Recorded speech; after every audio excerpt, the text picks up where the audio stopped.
How do you handle the feeling of imposter syndrome or not knowing enough about music? Well, that has been my lifetime pursuit, and so often I have questioned myself, what is my need and want? Should I become an astronaut instead? I love music.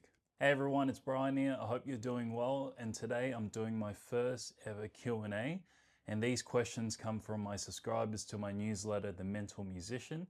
So if you want to post in your questions, you can ask me anything about mental health and music. I want to encourage you to ask more vulnerable and honest questions like what you struggle with mentally, emotionally. Just to give a disclaimer, I'm not a psychologist, therapist, or licensed counselor, so I can only really share my experience, but hopefully that will help you realize that you're not alone in your own struggles. I'm just like anyone else who is just trying to find their way through what we call this life. I'm going to do my best to answer these questions as honestly as possible. I haven't really pre-planned my answers.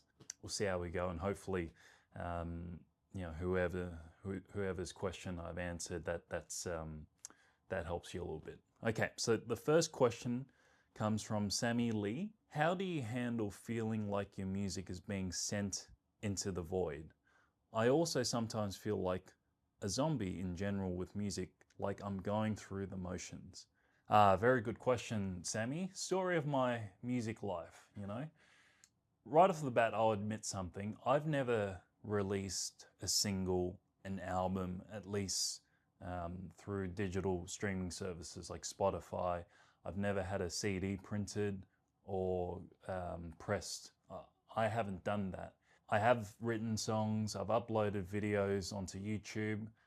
I've performed my arrangements and songs when I do live gigs, but I've never released something. And part of that is because I've always felt like my compositions, my songs that I write and arrange were just not good enough.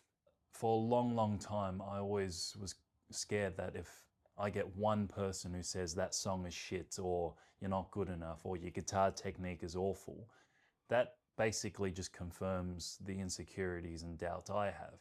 That's part of the reason why I've never released anything. And I've also felt this this fakeness. Like I've always felt like a fake musician or a failed musician, because in today's world, to be a musician, you got to be constantly uploading and releasing music.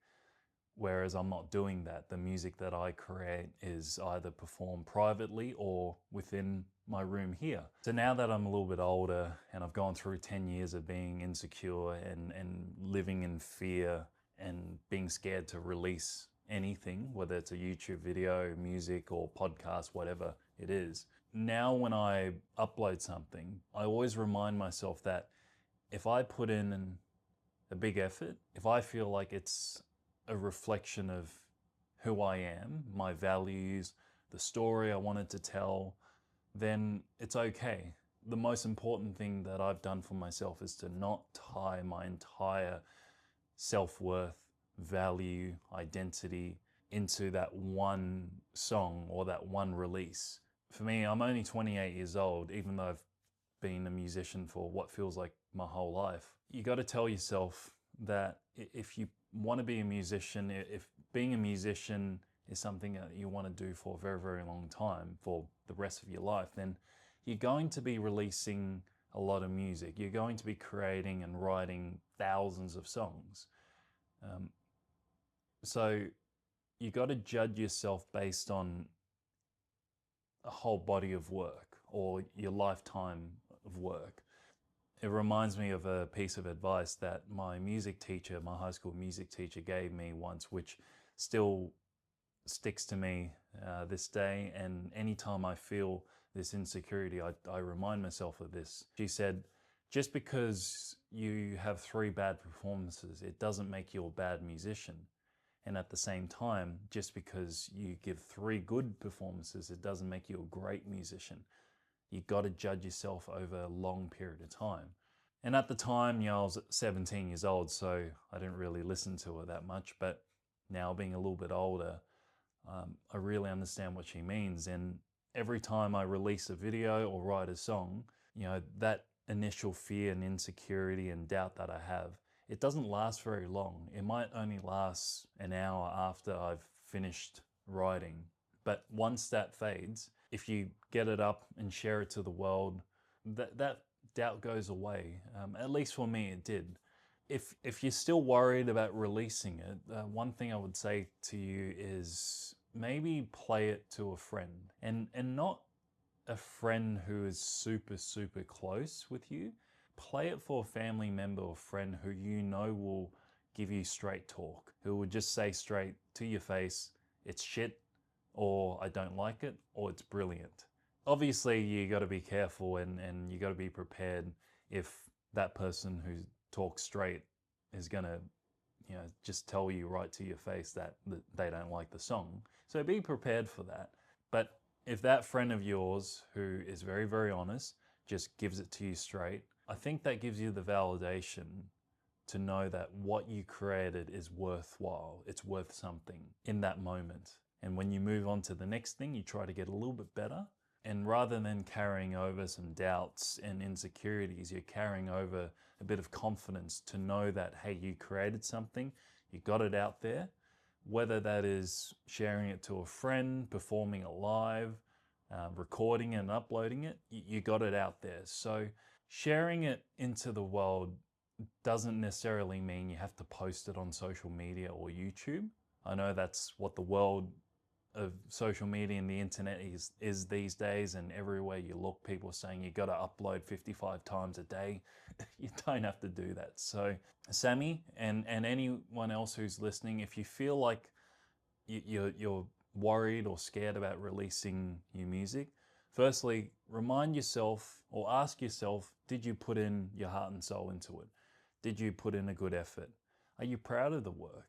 The second part is, getting it out into the world doesn't necessarily mean posting it on social media.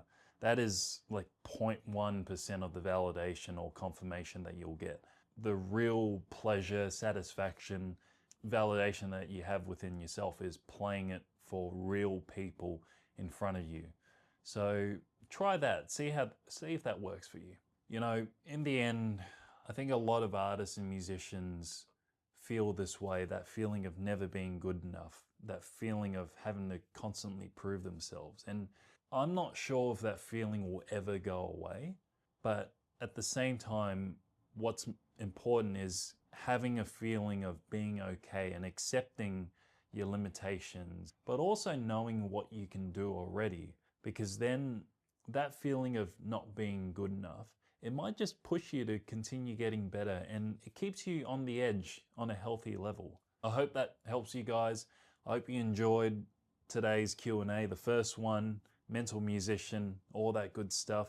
So as I said at the start of the video, if you want to submit your questions, head to the link below. You can head to my newsletter, subscribe, and every week I'll be sending an email so you can submit your questions. Hopefully I'll be able to do these Q&As maybe once every 2 weeks, or I'd love to do it once a week, but we'll see how we go. And hopefully my answers not only give you a bit of comfort, a bit of reassurance, but helps you realize that you're not alone in your struggles.